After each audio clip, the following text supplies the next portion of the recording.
예, 여러분 안녕하세요. 오늘 거 재밌고 유익합니다. 예, 짧고 재밌고 유익해요. 한번 시작을 할게요. 오늘 말씀드릴 게 이제 두 가지가 있는데 그 중에 하나가 뭐냐면 시선을 어디다 둘 것이냐 그거에 정말 중요한 점, 시선을 어디에 두고 살 것이냐 에 대한 이야기를 한번 해보겠습니다. 이걸 어디서 느꼈냐면요.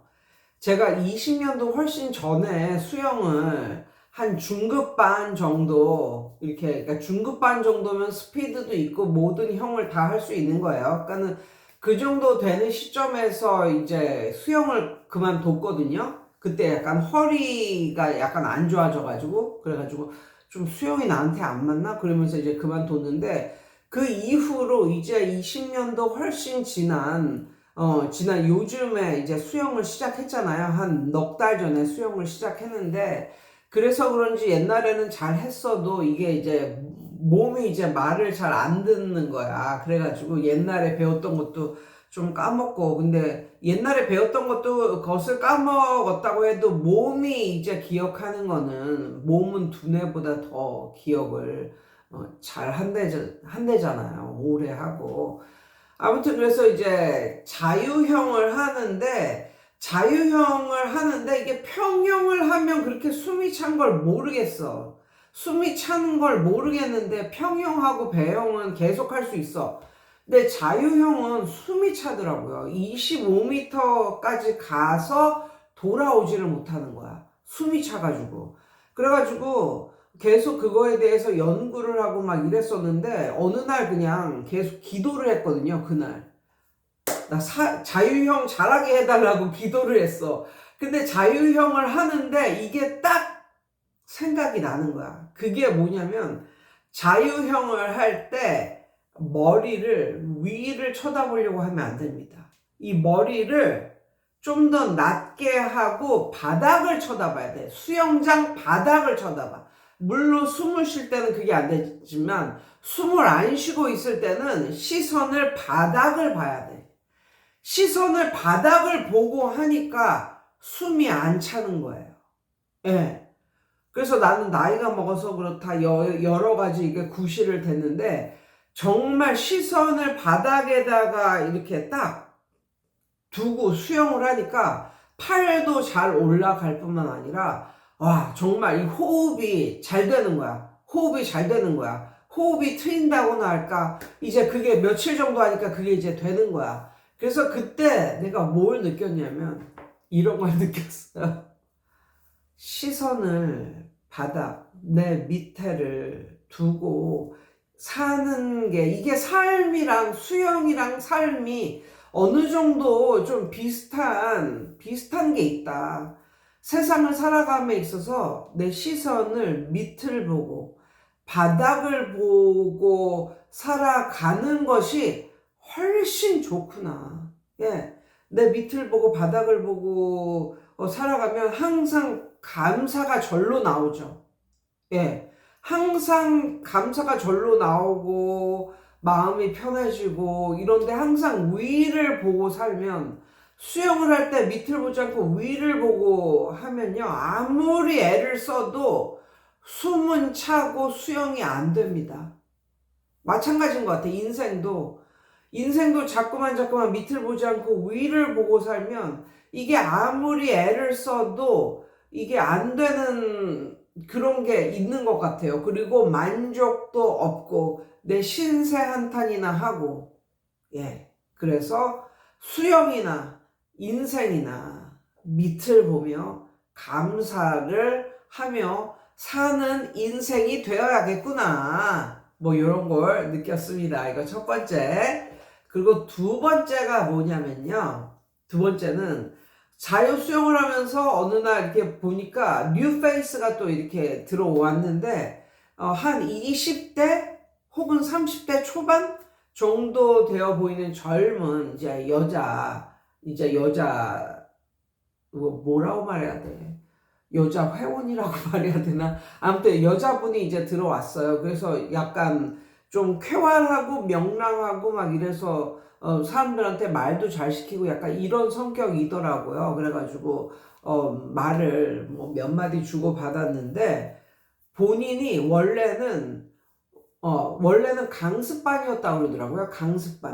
강습반이었는데 자유수영으로 그냥 옮겼다고 그러더라고요. 그래서 왜 그랬냐고 그랬더니, 그러니까는 초급 강습반이었는데 어느 정도 하다가 이제 자유수영으로 옮겼다는 거예요. 그래서 제가 왜 옮겼냐고, 강습반 들어가기도 어려운데 왜 자유수영으로 옮겼냐고 그랬더니 선생님이 너무 빡세게 가르친다는 거야. 너무 열심히 가르친다는 거야. 자기는 초급이고, 그리고 약간 뭐랄까 좀 힐링도 하면서 좀 느릿느릿해도 되는데, 여유를 갖고 이거를 배우고 싶은데, 자기가 무슨 어디 시험 보는 것도 아니고, 어디 출전에 나가는 것도 아니고, 그냥 여유를 갖고 1, 2년 정도 여유를 갖고 이제 쉬엄쉬엄 하고 싶은 마음으로 들어왔는데 선생님을 잘못 만나가지고 선생님이 너무너무 열심히 가르친다는 거예요.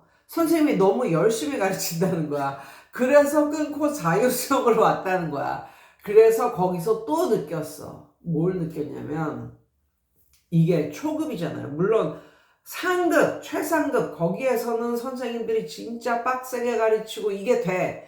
그렇지만 초급에서는 빡세게 가르치는 것이 약간 역효과가 나는구나. 이런 걸 좀 깨달았고, 그리고 어떤 걸 깨달았냐면 초급뿐만 아니라 이런 게 있어요. 약간 큰 대형 학원의 또 높은 반이나 뭐 이런 데는 굉장히 빡세게 가르치잖아. 선생님들이 타이트하고 빡세게. 그래가지고 그거 따라가다가 너무 힘들고 내가 인생을 이렇게까지 살아야 되나. 엄마나 애나 현타가 와가지고 그래서 이제 동네에 공부방을 들어간 거야. 동네 공부방을 들어갔는데 그 동네 공부방 선생이 왕년에 또 큰학원 또 잘하는 반 그런 출신이어가지고 동네 공부방 좀 쉬엄쉬엄 하려고 좀 힐링도 하면서 그렇게 들어와 보니까 이거는 자기가 다녔던 그 학원보다도 더 빡세게 가르치는 거야. 선생이. 그래서 나간 거야. 이제 공부방을.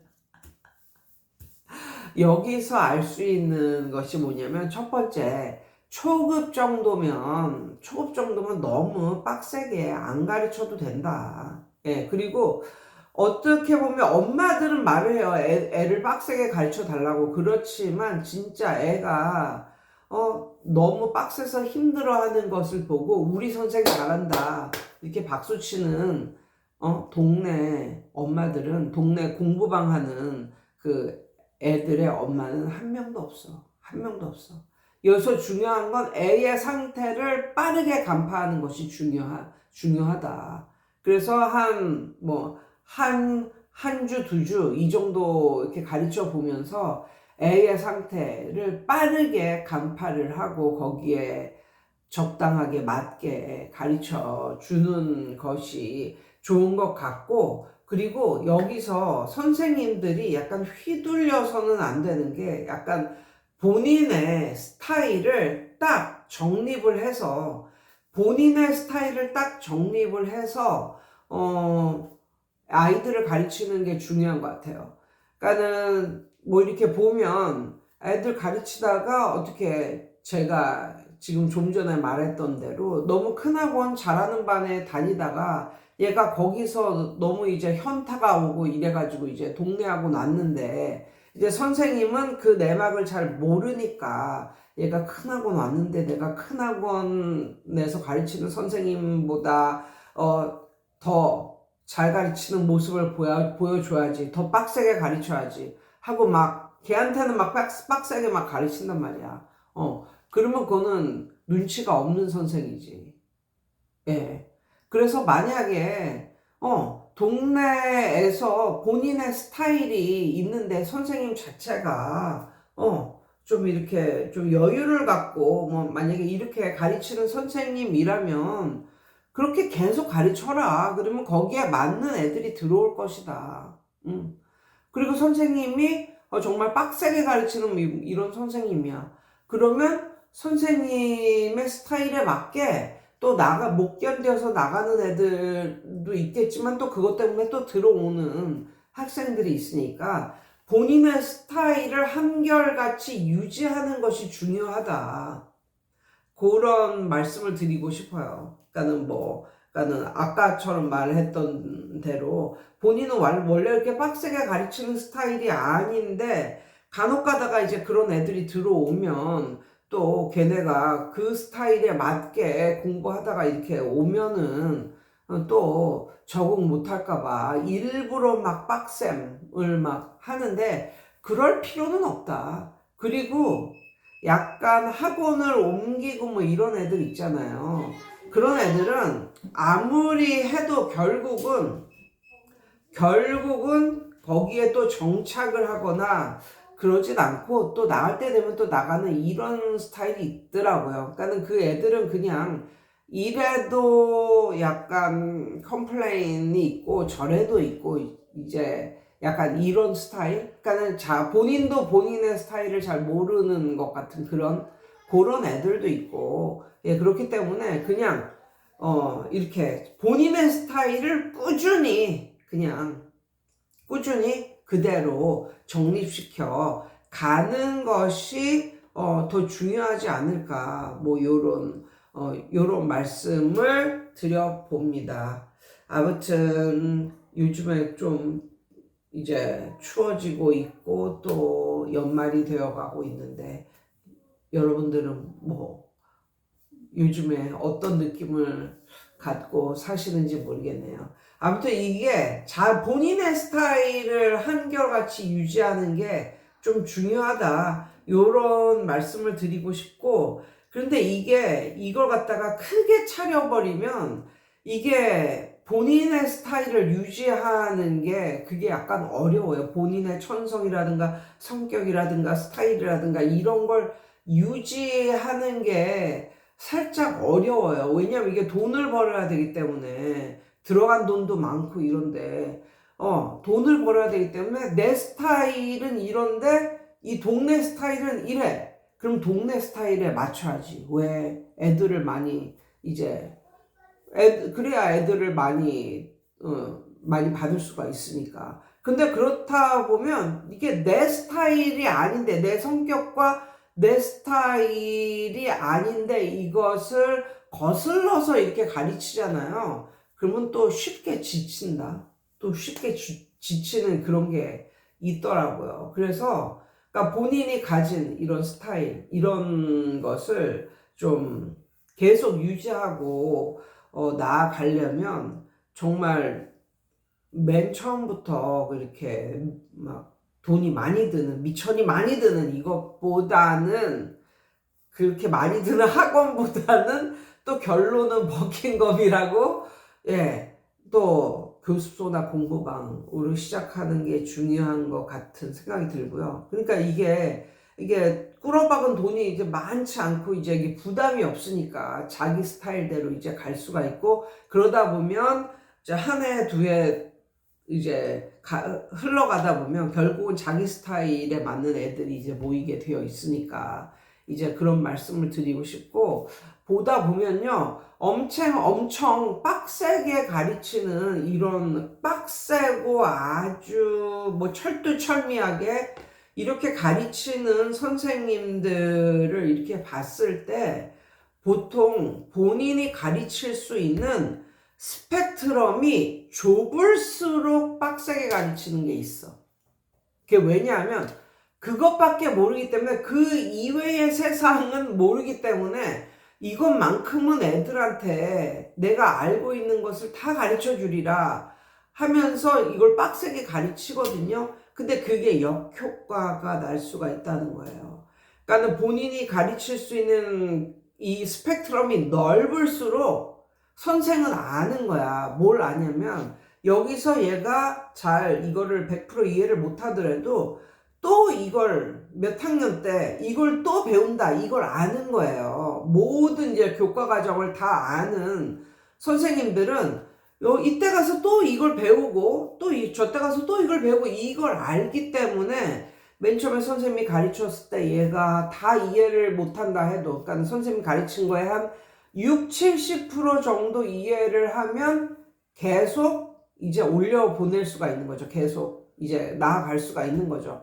그런데 이게 요 학년 아니면 뭐 몇 학년 정도 요것만 가르칠 수 있는 선생님은 그 위에 뭐를 가르치는지 모르기 때문에 오히려 애들한테 더 빡센, 더 철두철미한 요런 것을, 더 확실한 뭐 이런 거, 더 정확한 뭐 이런 거, 요런 걸 심하게 요구하는 그런 일도 일어나더라고요. 그래서 아무튼 오늘은 제가 수영을 하면서 깨달은 것과 또 수영을 하면서 만난 어떤 여자분의 이야기를 통해서 거기서 느꼈던 학원에 관한 이런 이야기를 여러분께 말씀드렸습니다. 여러분 오늘도 승리하세요.